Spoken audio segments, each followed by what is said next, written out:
प्यारे बच्चों, आज मैं आपको संघ इकाइनोडर्मेटा के बारे में जानकारी दूंगी। ये पॉइंट्स आप लोग ध्यान रखेंगे। इकाइनोडर्मेटा या सी अर्चिन के नाम से भी जाने जाते हैं। इकाइनोडर्मेटा दो शब्दों से मिलकर बना है, जो ग्रीक शब्द इकाइनो अर्थात spiny plus derma means skin अर्थात कांटेदार त्वचा वाले प्राणियों से है। संघ इकाइनोडर्मेटा के सदस्य स्पंजों के बाद सर्वाधिक विशिष्ट प्राणी माने जाते हैं। जेकब क्लीन 1738 में इस संघ का नामकरण किया। लेमार्क ने पहले इन्हें रेडिएटा के अंतर्गत रखा था, परंतु बाद में ल्यूकॉट ने इन्हें अलग समूह में रखा। अब हम इसके सामान्य लक्षणों की बात करते हैं। इनका शरीर खंड विहीन, गोल, बेलनाकार या तारे के समान होता है। इनमें स्पष्ट सिर का अभाव होता है। दृढ़ देह भित्ति में कैल्शियमी अस्थिकाओं या कंटिकाओं का अंतः कंकाल पाया जाता है। देह गुहा वास्तविक एंटेरोसिलस सिलोम होती है। जल संवहन तंत्र गमन के साथ साथ भोजन ग्रहण करने तथा श्वसन में भी सहायता करता है, अर्थात इनका जो जल संवहन तंत्र है वो चलन के साथ साथ श्वसन में भी इनकी मदद करता है। तंत्रिका तंत्र में मस्तिष्क अनुपस्थित होता है।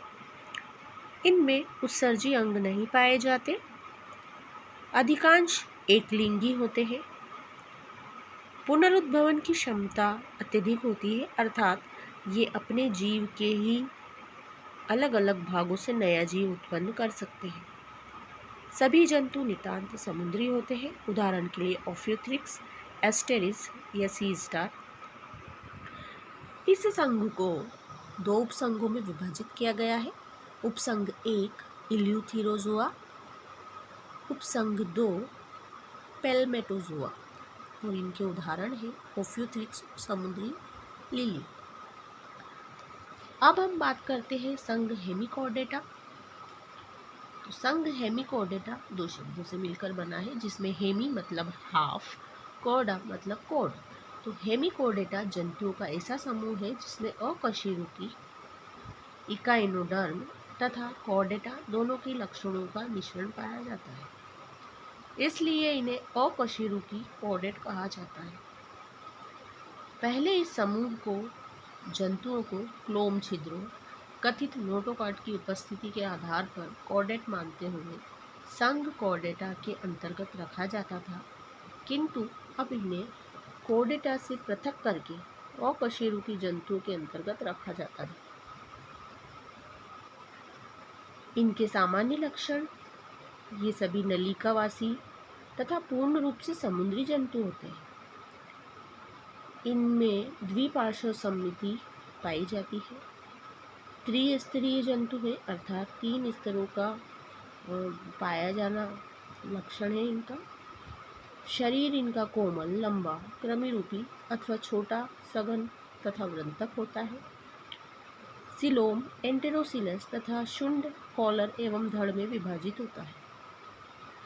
आहार नाल पूर्ण तथा सीधी अथवा यू के आकार की होती है। उत्सर्जन शुंड में स्थित शुंड ग्रंथि द्वारा होता है, जो रुधिर वाहिनी द्वारा जुड़ा रहता है। इनमें एक लिंगी या एक से अधिक जननत पाए जाते हैं। निषेचन बाह्य होता है। इस संघ का उदाहरण बेलोनोग्लासस है। अगर आपको ये पॉइंट्स समझ में आए हो तो धन्यवाद बेटा।